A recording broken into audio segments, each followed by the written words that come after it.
Ladies and gentlemen, it's Chris Collier, your host of Conquer with Chris, the podcast you don't want to miss. Today, I have an exciting power couple today, the Grants. Welcome to the show, guys. Hey. Thank you, Chris. Thank you. Well, listen, let the people know a little bit about yourselves, where you are, and kind of what you do. Well, we're Darius and Ocular Grant, and we're here in Georgia, Atlanta, Georgia.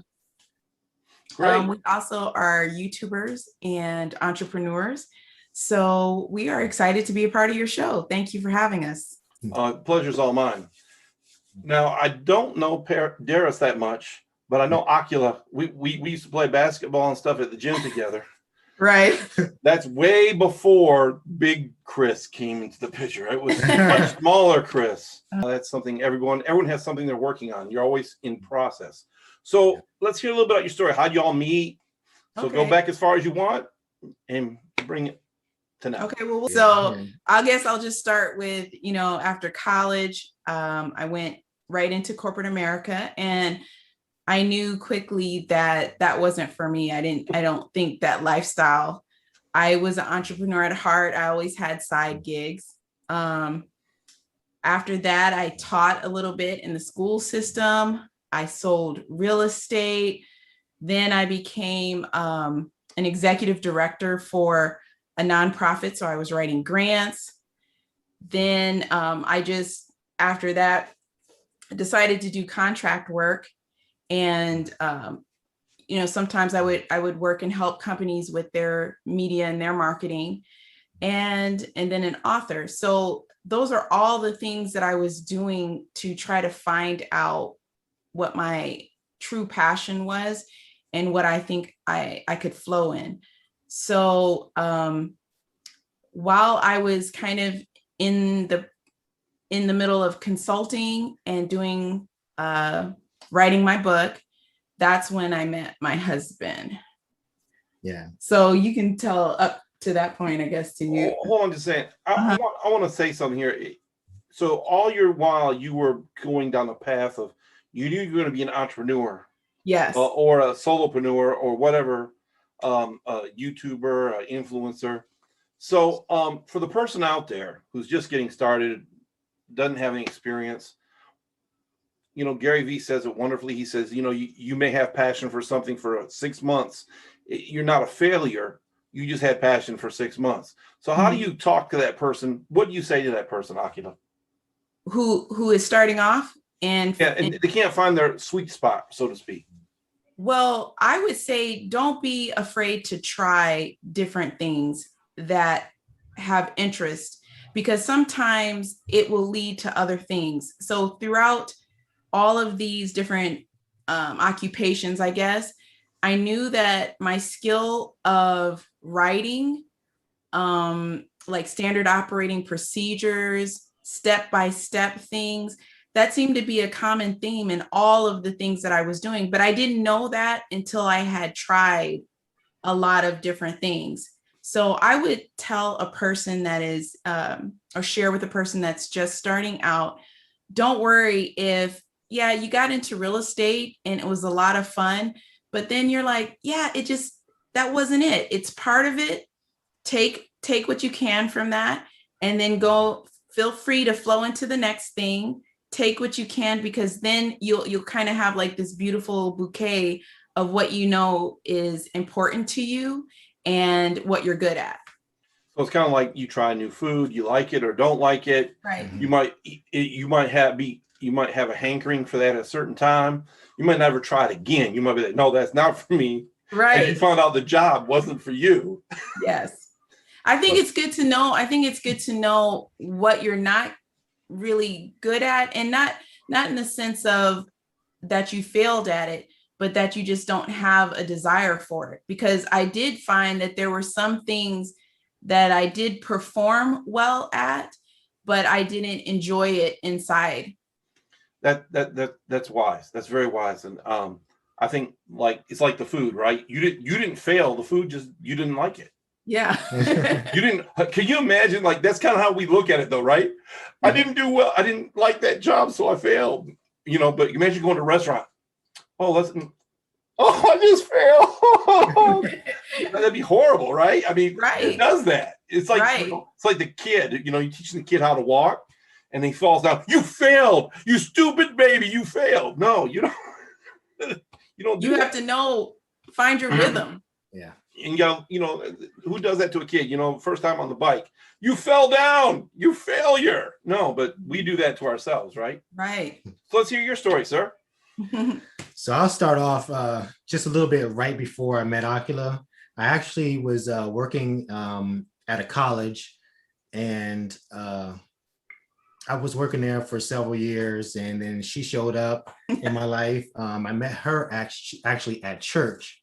We met at church, and how we met was we went to a nice sized church, and the microphones and everything went off. And so they said, what are we going to do? Everything went off, so you couldn't hear anybody. And so they asked you to turn to your neighbor and say, just pray for each other. And so she turned to me, and when she touched my arm, I was like, oh, okay. But she turned to me. We prayed for each other, and that's how we were introduced to each other, actually. Right. So we prayed actually for business, which was kind of funny. Yeah. So my story of that was I was late coming to church, and the usher sat me actually beside him, had a guy move down and sat me in between.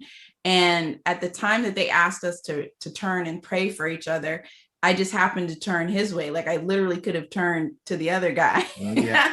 So yeah, she could. Imagine how that story would have turned out. Yeah. So it's a different story. Yeah. So I turned to him, and we had exchanged what we wanted to pray for. He had asked for business. I had some things that I was working on. I wanted to heal from some things. And at that moment, I just wept when he was praying for me. I fell on the ground. I had never done that before.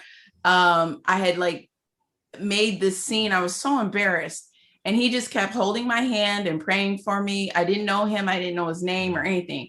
So after that episode, and the usher was helping me to get up and gain my composure, the mics started back and the pastor started preaching, and I realized we were still holding hands. We were still holding hands. And it was really awkward because I was like, oh my gosh, I'm holding this man's hand. Stranger's hand. I don't even know him, but it seemed so natural or comforting. It was very, very weird. I don't know how to explain it. It was a God moment. Yeah. It was actually. It was a God moment. After it was over, he had asked, is it okay just to call you, because are you okay? Check in on you. Make sure you got checked into the correct mental facility. Yeah. No, yeah.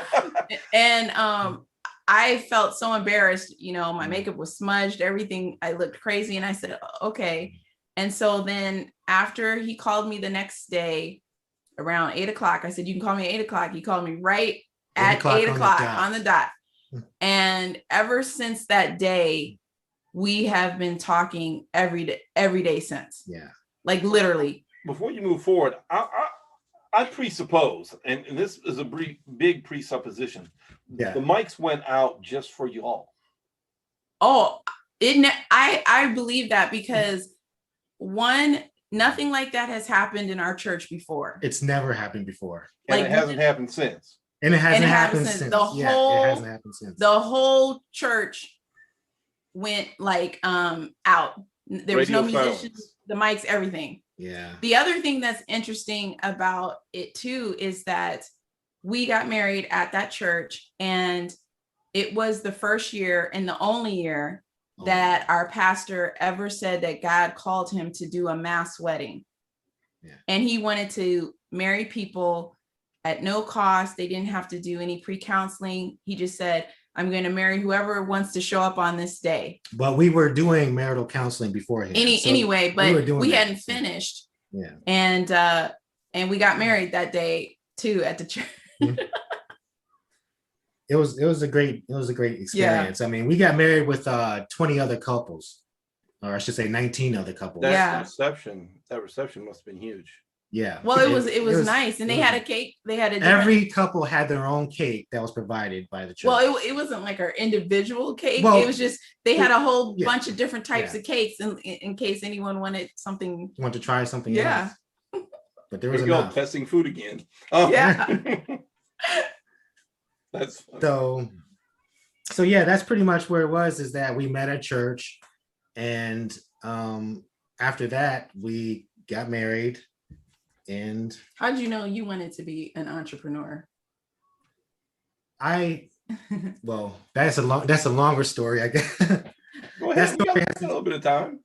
Well, that story has to do with how I was raised and how I grew up, and just knowing that I came from meager beginnings, I guess you could say, just like most people have.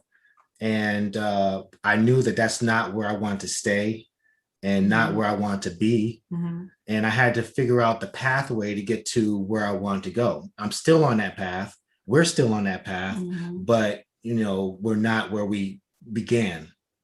I think it'd be good. Let's stay there for a minute, Darius, and just talk about for a minute, because I understand, because I came from like a middle lower class family, and wanting to be able to not go through that struggle, not being able to, not having to deal with that headache, like how are we going to pay the light bill or the mortgage or the car payment. How do you mentally break through, not just mentally assent, but just get the breakthrough where you believe you can?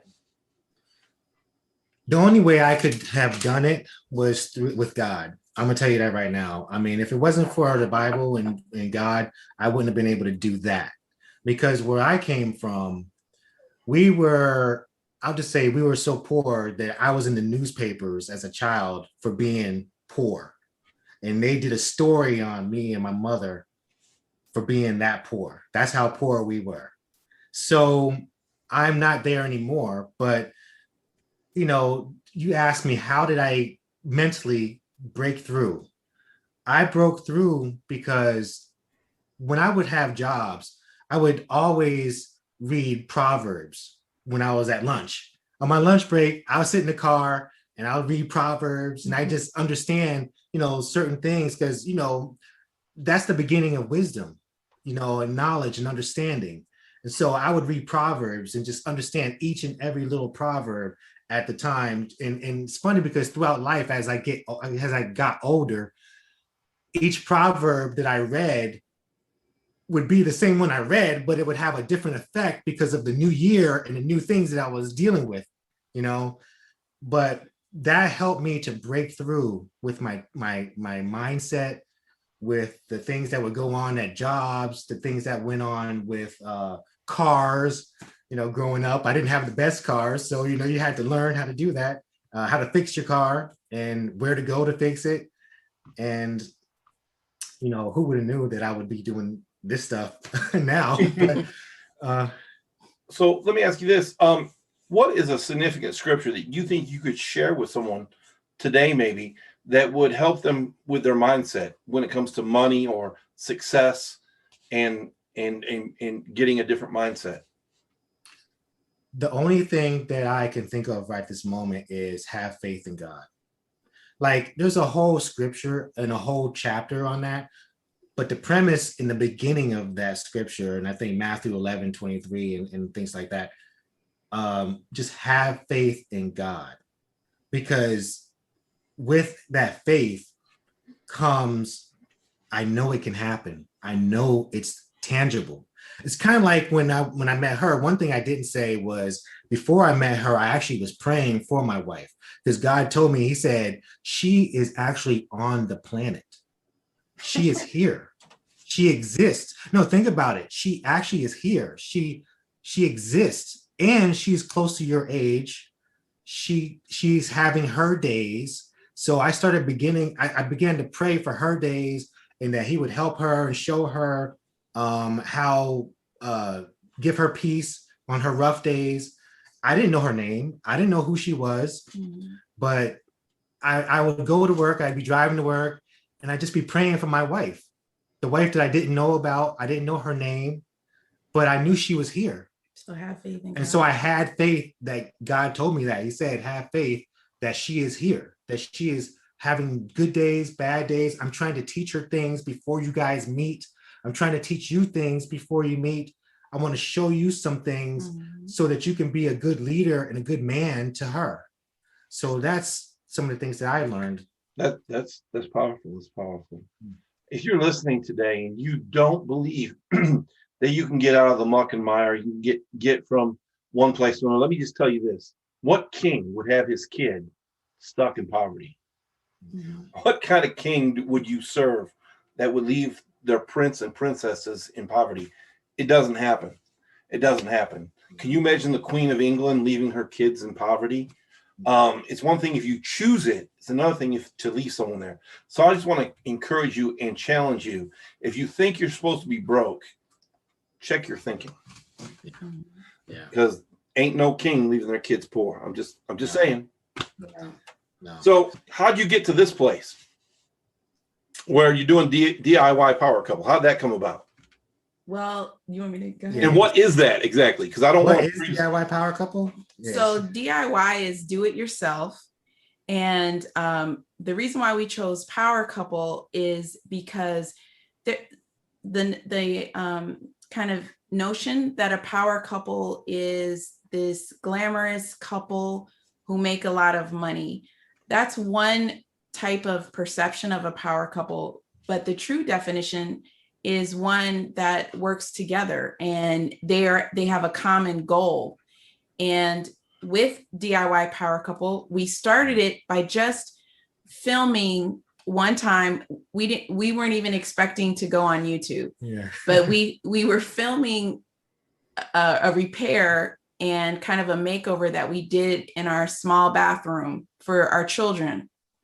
And we felt almost like this need to give back to all of the YouTube DIYers who helped us, who we were watching their video and they were showing us how to do that. You know, our parents didn't really do that. We didn't have friends that did that. I didn't go to school for it. we didn't really know what we were doing. So when we went on YouTube and we saw that, we were like, you know what, someone out there who maybe just bought a house, maybe has small kids and doesn't have a lot of money, but wants to make their home nicer, maybe they could learn something from this video. So we posted it and we were surprised at the response from it, from people thanking us to other companies wanting to partner with us to help other people just from one video. And that video now today, like when we look at it, we almost cringe, like, oh my gosh, we only had like our laptop. I think most of it was like moving pictures. It wasn't even a video, and it's our highest viewed video at the moment. But it was, I think it has now almost just over half a million views for that. Wow. Well, that's awesome. That's awesome. Yeah. And we didn't know, like she said, we didn't know that we were going to do DIY or do YouTube at all. We did that video and we just went on with our lives. And then it just started growing on us because there were so many things that we had to learn ourselves about making our house a home. Yeah. And we knew that some of our friends did not know how to do that, some of our peers. And so we said, maybe we could show people what we do and they can make their home better than before. It's not about making it perfect. No. It's just about, hey, adding a little color could, brighten your day. The one slogan that we had, and we still have, is making things better than before. Because like she said, it's not that we're trying to be perfect. We're not professionals. We just wanted to make it look better than the way it was, because it wasn't looking so grand. So we wanted to just, elevate it, and that's the beginning. Yeah. And encourage people. Like you can actually have no experience. We have zero. But the funny thing is, every project that we start on and we do now, we have no experience, but we have the tenacity and things of that. We could talk about that later, but we have that to make it look good because we don't cut corners. When we do things, we don't cut corners. But we just try. We are just willing to try new things. Yeah. And I think to be an entrepreneur, you have to be willing to come out of your comfort zone and see if it's applicable there. So if you are really good at communication, let's say, can you communicate a project, or can you communicate a vision to your spouse so that you can make something look the way that both of you agree to, or both of you want? We have a lot of entrepreneurial skills that come out doing DIY, doing these projects together, and then doing it in a way that we can share with other people and teach them as well and encourage them. I think you guys said something earlier, and my wife always says this, and when we're talking about us as a couple, and I'll be a little bit transparent, she says this: if any couple can get on the same page, there's so much power in agreement. Yes. And when you can walk in agreement, nothing can stop you. Nothing. The devil doesn't want you to come into agreement because he can't stop you at that point, because the Bible says it's a threefold cord. If you know anything about threefold cord, you can't break a threefold cord. You can't break it. Because when you start to cut, when you get to part of the rope, you can't get to the second or the third part, because the first part's blocking it. And then we go to another part of the rope to cut it. It's the second and third on the outside. It's crazy. So how do you guys find, since you're a couple and you're here together, I can ask you this: how do you guys learn? How do you learn to walk in agreement? I know it's a continuous process. I'm not saying you've achieved any great level, but you evidently gotten somewhere. Well, we have one rule of that. I'll tell you one thing that we do. That he made up. I made up this thing when it comes to DIY. So maybe you could take this to your wife. It kind of helps us out. Whenever we're doing a project, we say to each other now that they have a product that both of us like.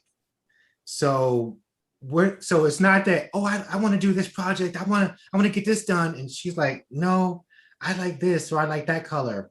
We wait until there's something that we both like, and once we see that, we're in agreement. So he's better at that than I am. So for me, I can tell he made up that rule. Yeah.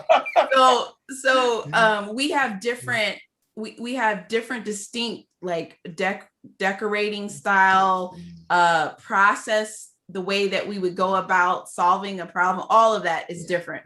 And for me, like, if we look at something, let's say we're looking at tile, I can pick out the one I like instantly. I like that one right there. For him, he has to look at all of the tile. He has to compare it. He has to find out what the texture, all of that. So he'll find. You're on my nerves. I'm sorry. Know what you like. Come on, let's get it moving. Yeah. So he'll find. But the thing is, it changes though. Yeah. I might say, okay, I want the blue one, but then it's what color of blue, because it's not going to match this over here correctly. I don't know. That's kind of weird. But the thing is that when it's all said and done, it comes out. It actually works really good. It works out great. But the thing is that I get frustrated, and so he'll find one that he likes, and I don't like that. So he says, you know what? We'll wait, because they're gonna make a product that we both like. And I said, no, I can't. No, and then all of a sudden, I don't know, it'll be like the next day or the next week, and literally they come out with a product that we both like. It's kind of like trusting the process. Yeah. So if you are an entrepreneur and you're working on something and they say, okay, you need to do this, and that, and you're doing it, but you're not seeing any results. You're putting in the time, you're putting in the work, but you don't see it yet. You have to trust the process. So with this rule that we have about that, I started trusting the process, and it has been even better than I imagined. Yeah. So when you think of something that you like, and then you see something that's even better, that you liked and he likes it too, it takes it to a whole nother level of agreement. So it's like when we walk in our house and we look at the wall, let's say there's a color on the wall that we picked out. Well, actually, let's take, for instance, even the room that we're in right now. This color, we didn't even know it existed, but she was looking at one color, I was looking at another. Then we found this color, which is better than we both liked. And we both said, oh, we like this color together. So it makes both of us feel good because we both like it. So when we walk in the house, there's things that we both like. We didn't know that there was so much power in agreement. Even with the way that your home looks. Yes. And you know what's key is, watch this. This is, the Bible says, keep and remembers things of old, right? So the fact that you're bringing up that you walked in agreement in that room and that paint reminds you that you walked in agreement. Yeah. And so now the foundations is being more secured more and more. Right. My God. Yeah. I mean, it works. It works. No, but the thing is, everybody has their strong points. I mean, we probably go find something if we want. If I was the inquisitor or the inquirer, I could probably find something you guys struggle in, you know. But you guys have agreement on a good lockdown. That's great, and that's good. That's where you need to be. We're all growing. We're all changing. So you guys do this. So you guys do this full time now, or? We went full time this year. Yeah. So yeah, we're excited about it. I've got a challenge for y'all. Y'all ready for this? I told you all what me and my wife want to do. So we want, I'm going to enlist you guys. Nobody knows this. We want to be full-time traveling camper, glampers, whatever. We're thinking about getting a step van. You guys, I'm commissioning you guys to help us build it out. Yeah. A step van? Yeah, like a UPS truck, FedEx. Yeah. Mm-hmm. That'll be nice. You're gonna like that what was that show? Like Pimp Your Ride. You're gonna pimp your ride. You're gonna DIY your ride. DIY my house. Yeah. That's nice. Yeah. So what do you guys what's your guys' goals? What do you guys see going forward? What do you guys want to do? Well, one thing, as far as with our YouTube channel, we would like to receive the silver play button. We're looking for that. That's 100,000, subscribers. And of course, you want to go higher than that afterwards. That's definitely our first goal. Mm-hmm. I think eventually we would like to create some type of program that will help married couples to work together. Yeah. What type of challenges, especially, well, I guess you would be an entrepreneur if you're working together.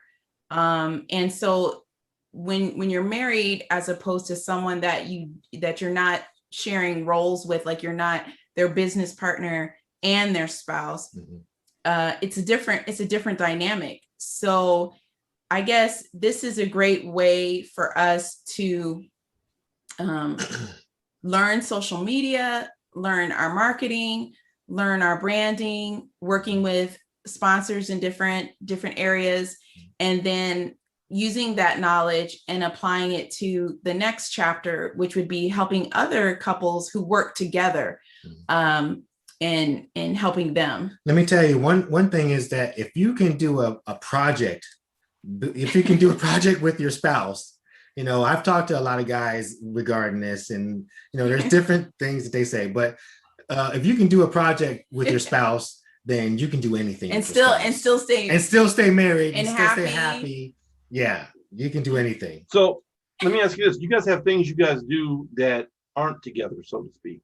You guys have different, like you have things that like you want to focus on separately, like entrepreneurial journeys or whatever.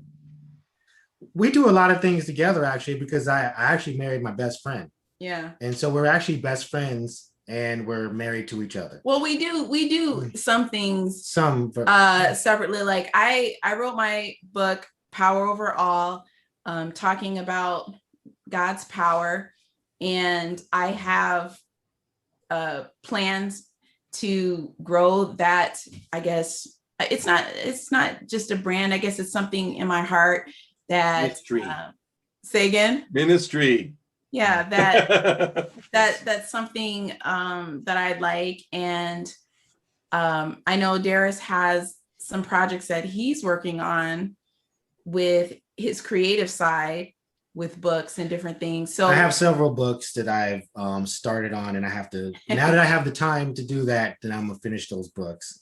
So and I'm saying here on the podcast, so I have to make it happen. Well, I'm gonna connect you guys with a guy. I have a guy. yeah. I have a guy. Real good guy. Yeah. So yeah. Well, tell people how they can find you. So your channel's DIY Power Couple. That's the name of your channel. Yes, that's our YouTube channel. And also you can find us on our website at DIYpowercouple.com. We're also Instagram, Twitter, Facebook, DIY Power. If you go into Google, you can just do the @ and DIY Power Couple, and then you'll get all of the list of everything that where you can find us. Yeah. That's great. Anything you want to? Oh, you guys have quotes? Yeah, we have our quotes. So my quote for any entrepreneur is, there's a gentleman who I really respect and like, a motivational speaker, Jim Rohn. Formal education will make you a living. Self-education will make you a fortune. So formal education will make you a living. Self-education will make you a fortune. Love it. Love Jim. Yeah. Well, the interesting thing about it is that through both of our careers in corporate America, we always had a desire to learn more. And it seemed like when we would reach out to, I guess, like our manager or the company, can we also do this or learn that? There was always a cap or rejection. No, you can't learn that. Yeah. No, you can't go in that direction. And once we kind of took the leap and we wanted to be an entrepreneur full time, what you can learn for yourself and by yourself is phenomenal. Yeah. Thank God for YouTube. Exactly. I mean, it's like the best time to be alive. Yeah. It is. Free information. For knowledge. For knowledge. Mm-hmm. There's other things like it'd be better to be back in Jesus' time, but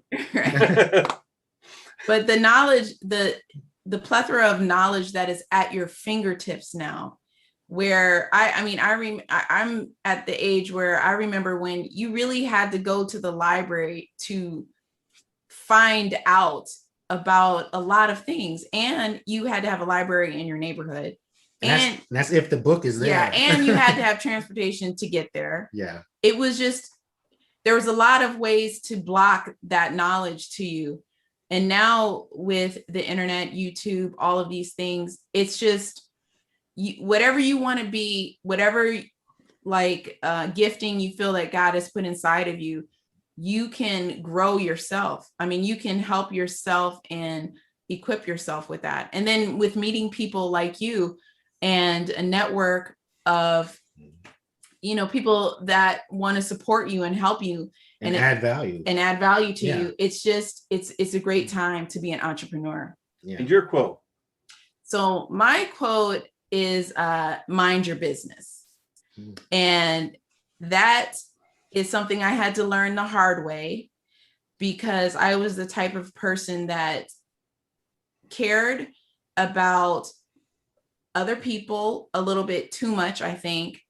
Cared about this project, community project, or volunteering here, and I spread myself too thin. Mm-hmm. When I had my first mentor in real estate, the first thing that he made me do is clear all my slate. You say no to everybody for at least 6 months. No, you can't go here. No, you're not going. You need to talk to. I got someone you need to talk to. Yeah. No, you can't do any of that. No, I'm serious. There's someone you need to talk to. You have to focus on your business. Yeah. And it's not just physical, the work that you have to do, but even your mentality. Like, what are you thinking about?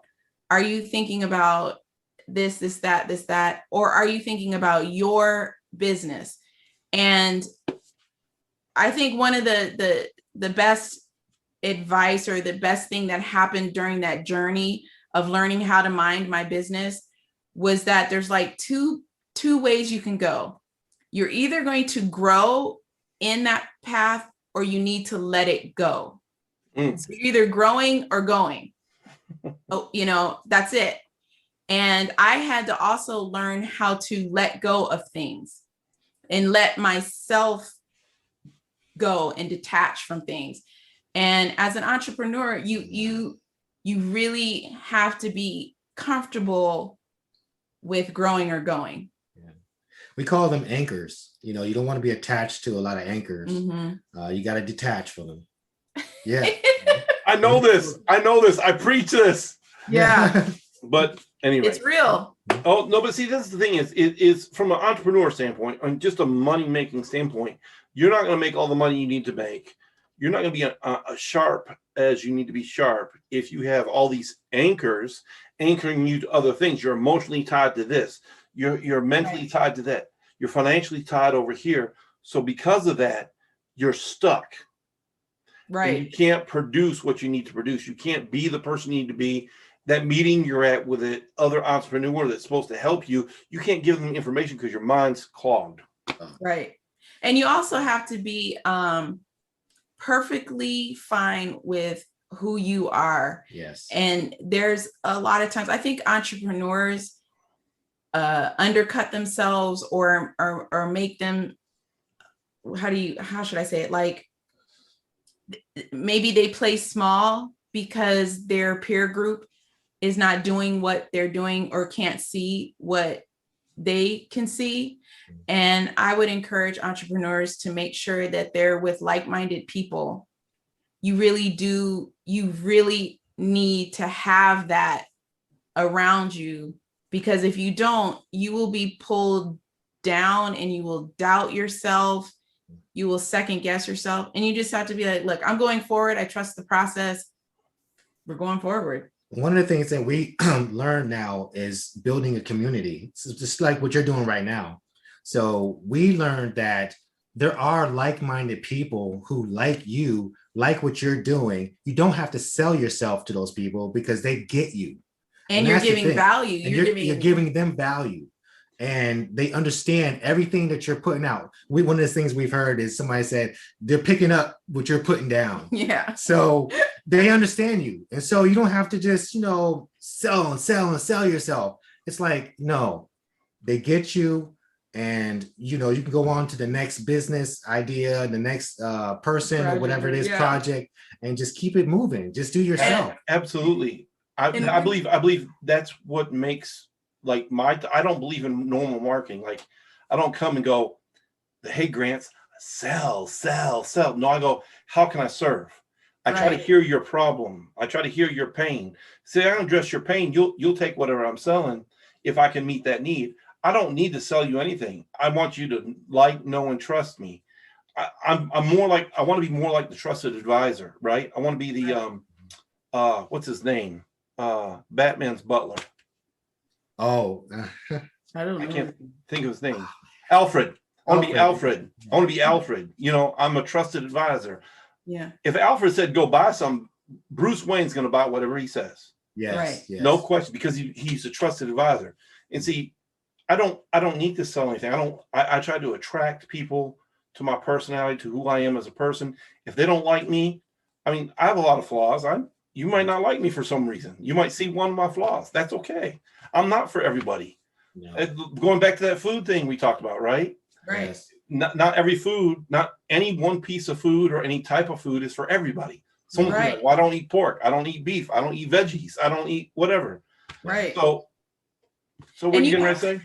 You have to know that as an entrepreneur and be perfectly fine with it. So for example, we are DIYers, do-it-yourselfers, and we went into that space and we have no knowledge. So we didn't know we had the skills either. Yeah, so there's DIYers that have studied wood. They're carpenters. They're close to Jesus. They know about wood and all of that. There are people that have been in the industry. They used to be contractors and things like that. So here we come. We're a couple who has never done it before. And how are we going to influence in that space? And the thing is, we just wanted to help someone who may be afraid to say, hey, I don't know what I'm doing, maybe is wanting to try something, but no one encouraged them. They were like, no, you can't do that. So this is why it's good to have self-confidence and know in yourself. And sometimes you have to just encourage yourself. You Yeah. know, David had to encourage himself in the Lord. And so that's one of the things that you have to do for yourself. You have to motivate yourself, encourage yourself, and then transform yourself. And it's all through God. It's what we believe. But the thing is that you have to get up, pull yourself up by your bootstraps and say, I can do it. Yeah. And make it happen. And even if you don't think you can, you can try. You try it, and then you'll know what you didn't know before. Yeah. Thomas Edison didn't make the light bulb 9,999 times. He said he never failed. Right. He said, I found 9,999 ways not to make the light bulb. Exactly. Yeah. And going back to your statement, this pen, this marker, let's say you know just that much, this much about DIY, right? Right. Yeah. This person doesn't know anything, so you can at least lead them to that point. Right. Yes. So that makes you an expert to them. Yes. You know, there's so much, and I appreciate you guys being on. I think our time is about up. So anything you want to leave the people with before we go? I just want to encourage anyone who wants to be an entrepreneur. It is I think like an honorable and wonderful experience and journey, and just not to give up on your dreams. Yeah. I feel like also that you live once, and so you need to go for it, because you don't get tomorrow back. Yeah. And that's why we're doing what we're doing, because we want to go forward and make a change and add value to the people that we're serving. Because when we do this YouTube channel, we are serving other people, and we're adding value to somebody by teaching them how to do what we have already done. Yeah. So. Wow. I could say a whole lot, but I'm gonna let it stay. It's been my pleasure to have the grandson with DIY Power Couple. Yeah. Yeah. Thank you so much. Thank you. Whether you're listening or watching, please like, subscribe, share. If you're on YouTube, hit that notification bell, please. Thank you so much. Have a great day, night, or evening. Thank you. Bye.